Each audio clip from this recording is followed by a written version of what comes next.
Welcome back. This is just a quick update in these strange times of COVID-19. I hope everyone's staying safe. I am just in the process of cleaning up all the engine parts, and again I'll get my sandblaster out and this time actually use sand. So I just use dried paving sand, which is really cheap, and it works fine, and it's a far better option than paying top dollar for so-called sandblasting sand.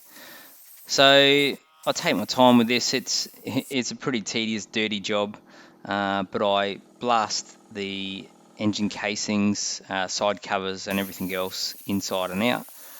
And once I get that done, I obviously flush it out properly, and you want to make sure that you pull everything apart, otherwise you're going to end up with sand in a little port or hole somewhere. So I first degrease it, then I wash it out, then I blow it with air, and until I'm absolutely certain that there's not one grain of sand anywhere. Like I say, this takes time, just a bit of patience, but it is worth it in the end.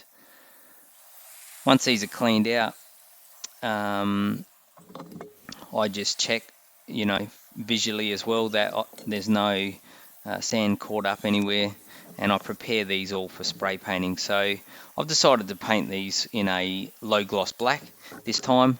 When I did the Mozuki, I went for a silver, but I want it to be a bit different. So here they are here, cleaned out. They look great actually. And for some reason the inside of this casing was painted as well. So I find that out of the three engines I've got, the two 650s and the 750, one of them was painted internally and this one and the others weren't. So I don't know why Yamaha did that. Perhaps it was flavour of the day for that particular model. So here it is here. The paint I'm going to use is self-priming, and it's a rust guard epoxy, and it's pretty good as it's fuel resistant and can cope with this sort of temperature as well. No primer required, couple of coats, and it's basically job done. That paint is supposed to be put on with a brush, but I've used this a few times now. I just thin it out slightly with a bit of terps, put it in my spray gun, and works a treat. So that's the bottom of the engine cover done, and the sump sitting on top there. And like I say, I've just taken my time at the moment painting everything. I'm going to file down those fins at some point just to have an aluminium edge. And here's the other parts that I sandblasted as well. So nothing terribly exciting at the moment other than cleaning stuff up, preparing for paint, and trying to order parts. And that's also delayed given the lockdowns and everything that are going on at the moment. So just another look at this primary chain. So you can see here the oil nozzle is worn through. Now I have found something quite interesting. There's actually three mounting bolts, one at the top, one in the middle, and one at the bottom. And this is the 750 case, and you can see, funnily enough, this one is damaged just like my 650.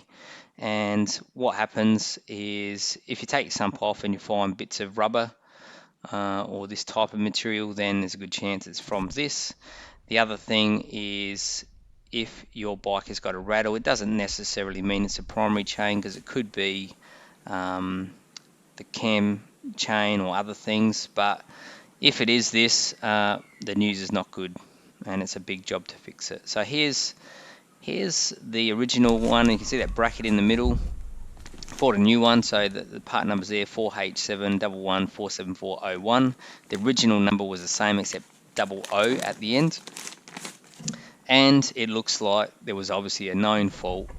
This must be a common problem, and you can see Yamaha have redesigned this guide, and the biggest difference is there's no bracket in the middle. So I'm glad to find that if your bike has a rattle and it is this, unfortunately it can be fixed, but as you're going to see in these later videos, or what you've already seen, it's not an easy job to fix. There's no chance of getting this guide out without pulling the engine right out. The primary chain itself as well, I bought a brand new one. Funnily enough, that's got a new superseded number as well. The original number was the same as that, but it was 4HV, and the new one is 4SV. Don't really know what the difference is. They do look the same, perhaps they've strengthened it up somehow, I'm not sure.